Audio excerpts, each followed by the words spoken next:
Усім прывітання, гэта стартапніца, сумесны праект Еўрарадыё і сайта bel.biz. Трансляцыю з нашай студыі можна глядзець у сацыяльных сетках Facebook, ВКонтакте, Одноклассники, а таксама праз наш канал на YouTube, як заўжды, рэдактарка bel.biz Юлія Нехай у нашай студыі. Привет. І сённяшнія нашы госці — гэта фаундеры стартапа Synpetic Иван Веденин и Александр Астафьев. Прывітання, Иван. Привет. Прывітанне, Александр. Добрый день. Цяпер все ведаюць, хто есть хто. Стартап Synpetic. Вельмі цікавая, як на мою думку, штука. Хлопцы навучылі машину распазнаваць злобных кліентаў па тэлефонным размовам. У прынцыпе, перад тым, нават як мы пачнем размаўляць пра стартап, мы можам паказаць, з чым працуе гэтая праграма. Калі ласка, давайте паглядзім кароткі 15-секундны такі ролічак. Мне сказали, вам видео. Да. Давыдкова, 3600. А он требует с меня 5600. Так, Какой стати? Вы меня извините. Я скандал такой учиню! Я бедный человек, нафиг! Почему 5600? Почему Скажите, 5600? пожалуйста. Почему 5600? Я спадзяюся, што ніхто з нашых слухачоў зараз не пазнаў сябе. Ну, на гэтым запісу ці сваю мадэль паводзінаў, калі людзі тэлефануюць у кол-цэнтр. Як вы выйшлі на гэтую праблему ўвогуле? Як вы зразумелі, што ёсць такія тэлефанаванні, да, што гэта нейкая праблема і што на гэтым можна пабудаваць стартап? Хто адкажа, Иван ці Александр? Я, наверное, расскажу такую предысторию, потому Александр. что мы к этой идее пришли через, скажем, такие тернии, через различные попытки вообще применения нашего бэкграунда в прикладной математике. Занимались различными такими пробами, но благодаря тому, что у нас в республике есть довольно такие интересные, прокачанные люди в научной части, за счет этого мы сумели построить какой-то набор алгоритмов для цифровой обработки сигналов, и мы пробовали это применять в различных сферах, от музыкальных, медицинских, каких-то промышленных проблем, и в итоге познакомились просто с некоторыми колл-центрами и поняли, что у них есть колоссальные объемы уже готовых аудиоданных, записей о клиентах, и более того, потенциал далеко не исчерпан. Я бы так сказал, очень немного используется из этих записей. Вот, то есть сопоставив несколько вещей, во-первых, наличие таких аудиозаписей готовых, из которых можно порождать датасеты, сочетание с тем, что есть немало открытых проблем у таких компаний, таких как по обработке автоматизированной этих колоссальных объемов, так как сейчас есть люди, которые просто вручную вынуждены прослушивать какую-то небольшую выборку всего этого. Да? Да. Вот, и на это большое количество ресурсов тратится. То бок спачатку была тэхналогія, якую вы давялі да нейкага ўзроўню і пачалі думаць, дзе яе можна прымяніць датычна бізнеса. Да, упрощенно говоря, да, но на самом деле это было много таких итераций, попыток. Шмат гэта да, колькі часу у вас пайшло на працу над гэтым стартапам, колькі зараз вы ўжо ім займаецеся вось да гэтага моманту? Synpetic мы уже как команда работаем больше 2 лет. До этого я и некоторые другие члены команды делали такие менее постоянные попытки к этому прийти, именно в эту сферу, может, около года. То есть использовался бэкграунд различный, нескольких человек, как в области алгоритмов работы с аудиоданными. Также у наших сотрудников был опыт работы в колл-центре. Мы к этому шли, может, год, то есть, может, последние 3 года, условно говоря, это все постепенно так назревало. Плюс у меня был бэкграунд из другого стартапа в области цифровой обработки сигналов. Гэта не першы стартап, а што здарылася з тым папярэднім? Он трансформировался, я бы сказал, так то, что мы делаем сейчас. Да. А расскажите подробнее, что сейчас умеет делать ваша технология? Наша технология, ну вот на сегодняшний день уже шире, чем мы позиционировали какое-то время назад. Мы говорили, что мы распознаем эмоции людей.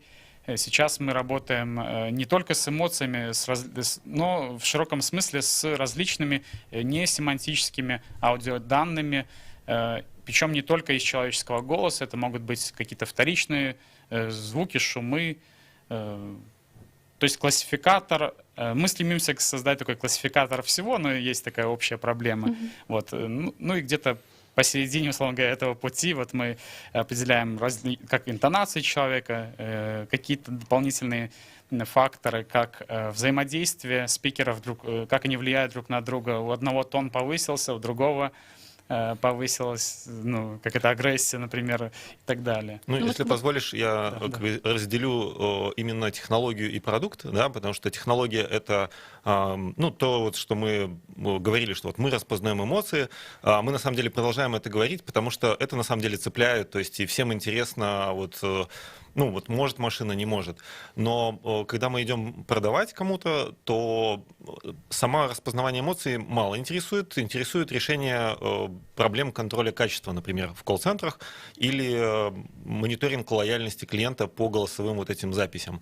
И тогда уже вот тот продукт, который мы создаем, он гораздо сложнее, чем просто определить эмоции. То есть там анализу подвергаются очень большое количество факторов, там их десятки, даже сотни. Ну, мы из сотен выбираем десятки, те, которые действительно важны там для нашего клиента. Ну, иногда вот модифицируя.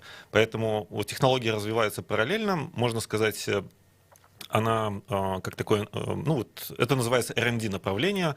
Так уж получилось, что вот у нас оно было, скажем, изначально, постепенно вот создавая направление продуктовое, именно коммерческое. Ну вот конкретный сюжет, который мы только что прослушали, как вот его можно характеризовать заказчику? Женщина, позвонившая, она озадачена, она немного возмущена, немного, возможно, она раздражена, легкая фрустрация. Я бы не То есть сказал, вот- что вот слово «немного» можешь просто выкресливать со своей Да, реплики. на самом деле мы вот задача нашего алгоритма не расшифровать, что происходит в разговоре, а найти из тысячи, а то и миллиона записей такую, в которой есть проблема. И мы не исключаем людей. То есть по-прежнему вот эти опытные супервайзеры колл-центров должны прослушивать, делать выводы. С одной стороны, тут оператор что-то не так сделал, и тогда нужны дополнительные тренинги, обучение и так далее. Либо с клиентом что-то не то, и, возможно, тот оператор не может просто справиться с такого уровня клиентом, и такой звонок по-хорошему надо перехватить ну, кому-то уровнем постарше, и, может быть, даже если бы эта женщина смогла поговорить с директором, то она бы успокоилась, он бы мог предложить ну, в рамках своих полномочий ей какую-то скидку, компенсацию, и все бы разрулилось. Да, потому что, в принципе, вот негативное... Ну, есть вообще известный такой факт, что если человек доволен сервисом, ну, он там парочке друзей расскажет. А если недоволен, он расскажет десятку, а если напишет в соцсети, то это вообще будет сотни, а то и тысячный охват. Вот мы все видим в соцсетях такие посты, что вот я недоволен таким-то банком, все, забираю оттуда там свой счет и так далее. Да, то есть вот чтобы до такого не доводить, то ну, надо принимать решение. И вот наша технология поможет именно найти такую запись. А уж лезть внутрь, ну, я боюсь, что мы еще не на том уровне развития, чтобы вот прям классифицировать, вот раздражена или прям негодует. Да, вот это... Ну, Иван, да, отмечает, что именно мы не позиционируем эту сторону, но я как бы визионерски туда копнул, но на самом деле в продукт он позволяет, как бы, конечно, перейти к не только списку подозрительных записей, но и открыть там и посмотреть детализацию, вот как ну, на видео. То есть вот этот ролик, это он в форме видео, и то, что мы прослушали, это пример с женщиной, он уже размечен, ну там простейшая версия. Да, простейшая версия алгоритма используется, где два варианта: нейтраль или агрессия размечены. Вот. Ну и, собственно, в каких-то таких представлениях можно видеть и анализировать. Это если бывают кейсы, где разговоры длинные, больше нескольких минут, и это тоже упрощает работу с конкретной записью. Можно пропустить там половину записи, где нет никаких подозрительных участков, или тишина, или какие-то гудки, там, в общем, то, что бессмысленно сидеть и слушать. Да, тратить на это и время. есть, кстати, такая сфера, вот мы общаемся сейчас про колл-центры, но есть такая сфера телеуслуг, например, обучение удаленное через Skype там, или оказание медицинских услуг. Сейчас телемедицина в России уже легализована, у нас, мне кажется, еще нет. Но вот оказание такой услуги может занимать час. Ну, условно, занятие с репетитором. И тот, кто владелец этого сервиса, ему интересно, допустим, вместо того, чтобы слушать час, увидеть, что вот там была какая-то проблема, и послушать тот кусочек. И это значительно экономит время тому, кто вот контролирует качество и пытается постоянно работать над улучшением качества собственного сервиса. А вы в итоге как хотите вот именно развить продукт? То есть это будет некий такой виртуальный советчик для сотрудника колл-центра, что вот сейчас нужно там включить красную кнопку, переключить на более старшего по рангу, либо же какие-то предложить ему шаблоны речевые. То есть вот как вы видите развитие этого продукта? Есть, получается, несколько направлений таких возможных. Мы исходим из запросов, которые мы получаем от потенциальных клиентов и клиентов. То есть бывают запросы, вот то, что вы говорите, это такой реал-тайм анализ, что прямо вот в момент разговора, как только возникла проблема, супервайзеру, который мониторит, допустим, несколько десятков операторов,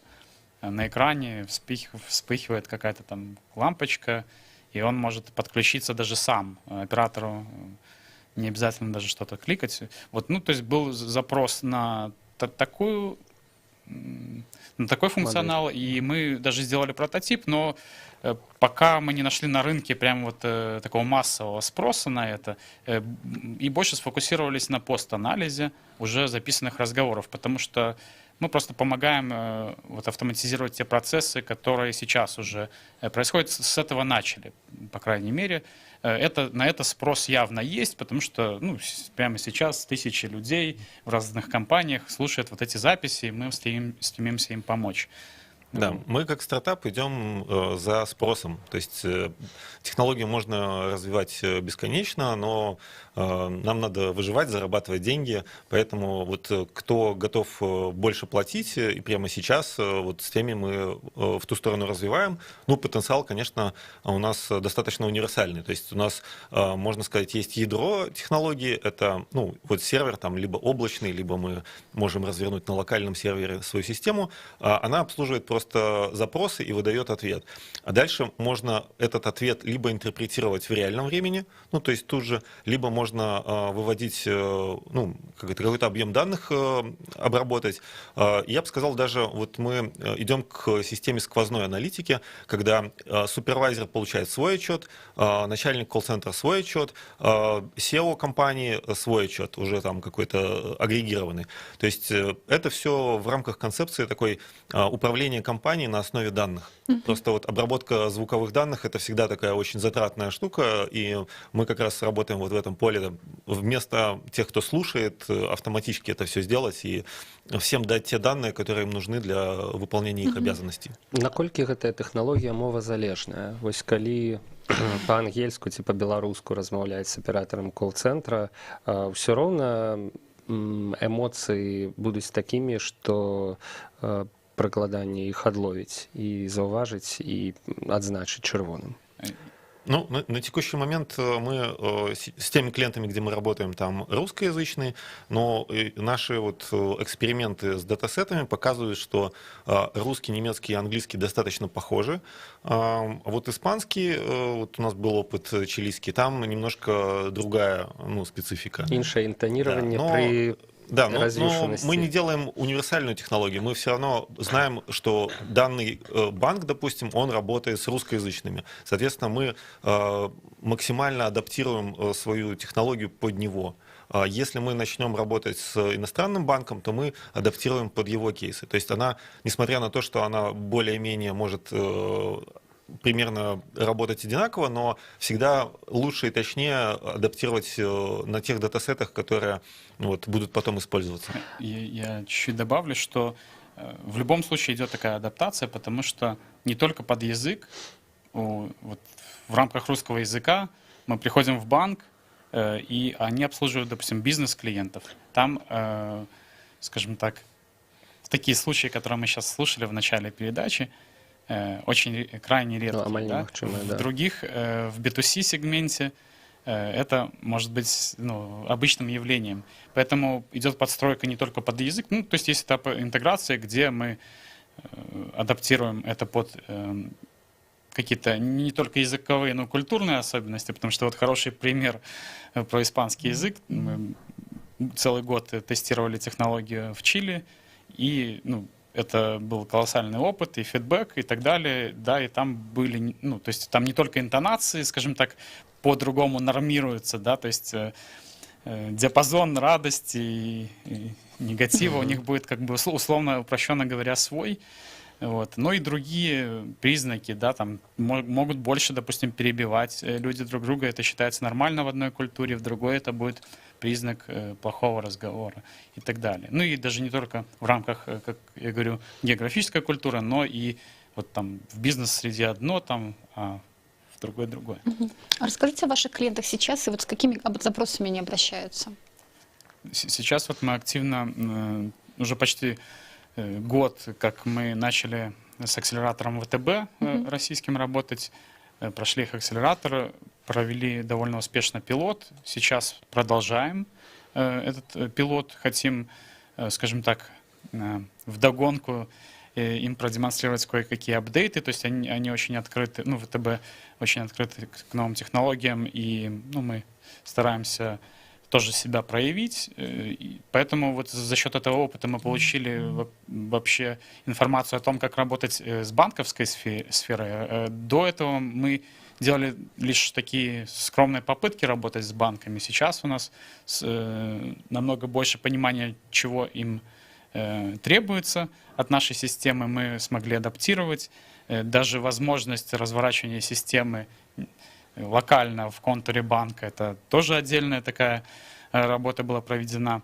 То есть мы сейчас не позиционируем чисто как облачный центр. Вот. Это именно вот про этот сегмент клиентов. Также вот опыт в Чили, он нас очень обратил существенно наше внимание на аутсорсинговые колл-центры, которые принимают заказы и обрабатывают клиентов другой компании, которая их нанимает. У нас есть тоже такие колл-центры, и полученный опыт, он нам тоже позволяет, уже в принципе, мы знаем, что им нужно, но, естественно, там нужно и сокращение расходов, да, то есть там, как сократить время разговора, например. Это мы можем как бы неявно помогать этому. То есть за счет наших отчетов уже руководитель из них может делать какие-то выводы, принимать решения, которые помогут это оптимизировать. Но, по крайней мере, мы предоставим данные для вот этого. Если совсем, так вкратце обозначить, вот мы сейчас примерно с 5 банками, самыми, белорусскими, самыми такими открытыми для инноваций начали работать. Наверное, озвучить я могу один, это Белгазпромбанк, потому что мы тоже в их акселераторе работаем, и вот в рамках, собственно, тоже акселерационной программы мы с ними пилот сейчас делаем. Вот, то есть еще 4 банка готовы общаться на эту тему, просто тут уже есть нюансы скорости протекания вот этих процессов работы с банками. Параллельно мы работаем с более быстрыми компаниями, которые, у них цикл принятия решений быстрее, то есть это небольшие колл-центры, это телемаркетинг компании, которые тоже, у них выше требования, правда, к технологии, чтобы, она либо помогает им заработать денег там, либо нет. Банк играет в долгую, он играет на лояльность клиентов, удержание, поэтому у них чуть другие требования. И вот это вот разные клиенты, они выдвигают разные требования, и, собственно, мы сейчас пытаемся и в долгую играть, и в быструю, чтобы как стартап выживать. Классно. Слушайте, а вы можете вот нам привести какой-то такой кейс, когда вот конкретное использование вашей технологии, оно увеличило какие-то определенные показатели бизнеса, там, например, на 10-20%? Можете какой-то такой вот любопытный привести? Нет, мы еще просто не в той фазе, чтобы замерить бизнес-пользу, потому что мы работаем в кейсе, вот примерно как описали, нам дают массив данных, например, 1000 записей. И задача нашего сервиса найти записи, которые стоит прослушать. И в этом плане мы конкурируем с такой случайной выборкой. То есть обычный колл-центр в массовом сегменте может прослушать 3-6% записей. То есть он из 1000 может прослушать 60 записей максимум. Эти записи выбираются случайным образом, и ну вот можно просто сравнить вероятность того, что он наткнется на плохую запись при такой выборке, и наш. Вот мы Вы ему даете 60 тих самых записей. Ну, если их 60, а то их может да. быть там 30, может быть и меньше. То есть мы повышаем в несколько раз вероятность того, что будет обнаружено те записи, которые стоит слушать. Ну, это вот такой самый в лоб кейс, который мы решаем. И сейчас вот мы завершаем вот эту пилотную работу. То есть и будет уже только спустя какое-то время видно, как такая детект плохих записей влияет на бизнес-показатели, вот, о которых ты спрашиваешь. Дело в том, что вот у нас, да, основной сейчас продукт, который уже долгое время разрабатывался и вполне себе финализирован, мы его предлагаем как такой условно-коробочный, готовый. Вот это аналитика именно качества обслуживания. Но тут есть проблема, что как померить, что продажи возросли, допустим, просто вот они были такими, стали больше, вот, а померить, что качество улучшилось, это на самом деле задача, не такая простая, вот, и она такая более долгоиграющая, что ли. Да. То есть, эффект размывается во времени. IT-компании, они очень хорошо меряют такой показатель, как время жизни клиента, LTV, да, и они понимают, что чем дольше клиент пользуется, тем больше он денег им принесет. И это вот прям такая метрика, которую измеряют. Вот в банках они мыслят похожим образом, но не настолько вот это все метриками задано. То есть они знают, что есть зависимость между обслуживанием и сколько их клиенты ими пользуются, но вот прям вот сказать, что вот если вы это увеличите настолько, то мы точно продлим время жизни клиента в нашей системе, у них вот, к сожалению, такого пока не наблюдается. Ну, вопрос на самом деле очень правильный, потому что вот у нас даже вот возникают как бы сложность с ответом, да, и именно поэтому мы уже в течение вот этого года обратили больше внимания на телемаркетинг, где вот более четко можно вот померить эффект, что за счет нашего решения увеличились продажи. Пусть там на 5%, условно говоря, да, но мы бы хотели сами построить более четкий вот такой бизнес-кейс, где мы метрику повысили, и с метрикой качества это сложнее сделать. Ну, самое главное, это то, что когда вот банк говорит, ваш звонок очень важен для нас и прочее, на самом деле они, получается, и не слушают это все, да? Выборочно слушают. Да. Выборочно. Вариантов, что я вот попаду в выборку. Вот с нашим решением Синпатик они смогут проанализировать все звонки. Каждый клиент не обойдется без внимания. Да. Пусть даже роботизированной системой. Но... А у меня вот еще такой вопрос. Вы вообще очень такой активный стартап, вы прошли 3 уже программы акселерации, да? Да, меня так само это удивило. Какой был вообще наиболее такая эффективная именно для самого проекта? Что нам больше всего дала? То есть я, конечно, спросила бы вас, от какого бы акселератора можно было бы отказаться? Вот, это сложно ответить. Во-первых, это очень такой опыт субъективный. То есть говорить за всех, кому-то акселерационная программа помогает больше, кому-то меньше. Плюс мы сами, как стартап, уже больше 2 лет развиваемся, и, допустим, сейчас какая-то та же программа была бы для нас, допустим, менее интересной. Вот. Ну и они у нас очень разные получились, все эти программы, поэтому очень сложно сравнивать. Как можно сравнить стартап Чили, который, в принципе, дал бесценный опыт, как я упоминал, например, с аутсорсинговыми колл-центрами, но и много различного другого опыта, и это, допустим, сравнить, допустим, вот тоже нам очень помогает сейчас финтех-акселератор, вот наш белорусский FTH Buy, но они... просто это все очень другое, да, здесь мы, на нашей земле, скажем так, тут совершенно другие каналы как бы помощи используются и так далее. Вот, поэтому... Да, я думаю, что вот стартап, он развивается, но можно представить там стартап как такое растение, которое вот растет, его надо пересаживать в горшочек покрупнее, покрупнее, покрупнее. И вот важно выбрать вот правильный горшочек на той стадии, в которой находишься. Я думаю, что это в том числе задача акселератора принимать правильные стартапы. Ну, и мне кажется, что вот в Чили ты поехал в правильное время, когда нам нужен был вот опыт взаимодействия с реальными клиентами, клиентами. То есть очень ускорилась тогда у нас работа. То есть я сидел в Минске и работал с командой разработчиков. Александр был там, и он присылал там разные заказы. Мы получали данные, обрабатывали, то есть вот выстраивали. То есть это, ну, наверное, в тот момент было очень полезно. Потом мы уже ориентировались на другие полезности. Например, ВТБ нам дал доступ в банки. То есть мы бы просто так в банк стартапу не зайти. Это очень-очень сложно. То есть, если ты продаешь какие-нибудь там, я не знаю, офисные принадлежности, то через отдел закупок идешь. Если ты продаешь какую-то инновацию, если они про это не знают, то они никогда у тебя просто так, ну, не закупят. Соответственно, вход в банки через какие-то инновационные программы, хакатоны, которые банком поддерживаются, и вот этот вход через акселератор ВТБ, это был, можно сказать, ну, такой какой-то портал в эту банковскую сферу.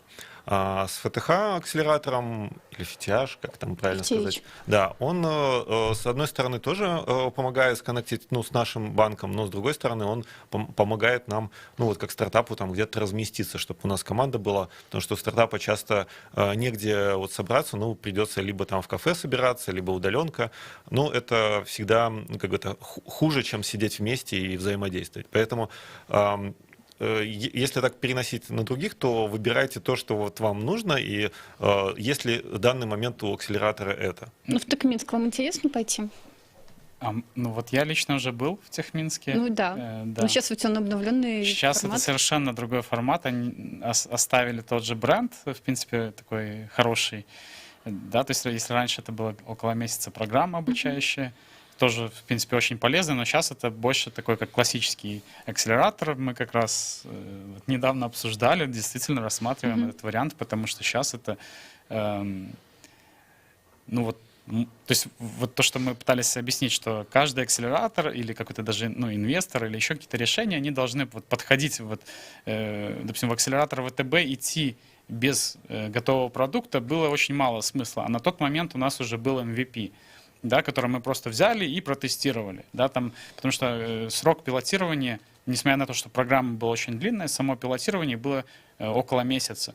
И за это время какие-то делать доработки, это, ну, почти не, ну, очень сжатый срок. Вот. Как бы, если бы мы на том этапе, когда мы заходили в стартап Чили, пошли в акселератор ВТБ, то есть, иными словами говоря, с каким-то очень сырым прототипом, то не было бы того эффекта, той пользы ни нам, ни банку. Вот. Ну, а в Техминск, вот у нас еще месяц подумать, и его рассматриваем, выбираем, сравниваем с другими. То есть сейчас... Ну, я могу сказать, поскольку я так анализировал вообще акселераторы в Беларуси и сам работал некоторое время в акселераторе, я понимаю, что это вот Техминск сейчас, наверное, одно из лучших таких предложений сделал вот максимально близко к такому мировому стандарту акселераторов. И это, ну, здорово, что у нас, ну, не надо теперь куда-то ехать там в старту, ну, потому что там ты гораздо быстрее сожгешь эти деньги, ну, и там риски, что не получится, гораздо выше. Тут можно чуть более спокойном режиме поработать, ну, хотя, скажем, вот чего нет, это такого, ну, или, скажем, я еще пока плохо понимаю там программу, но вот выход на глобальный рынок, понятно, что, наверное, из акселератора, который в США, проще в США попасть. Возможно, у Техминск есть свои механизмы вывода,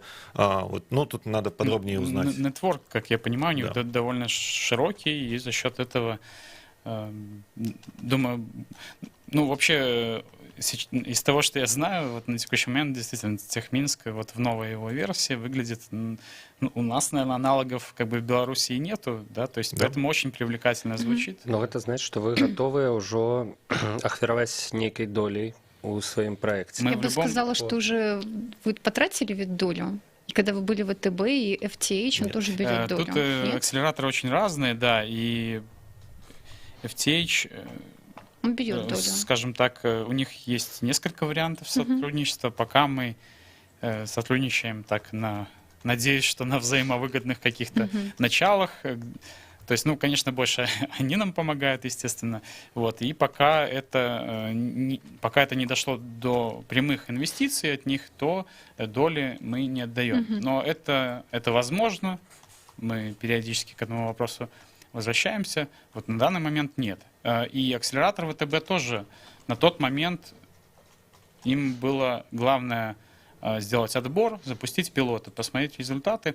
На тот момент им не было интересно брать долю, может быть, это произойдет в будущем. Вот.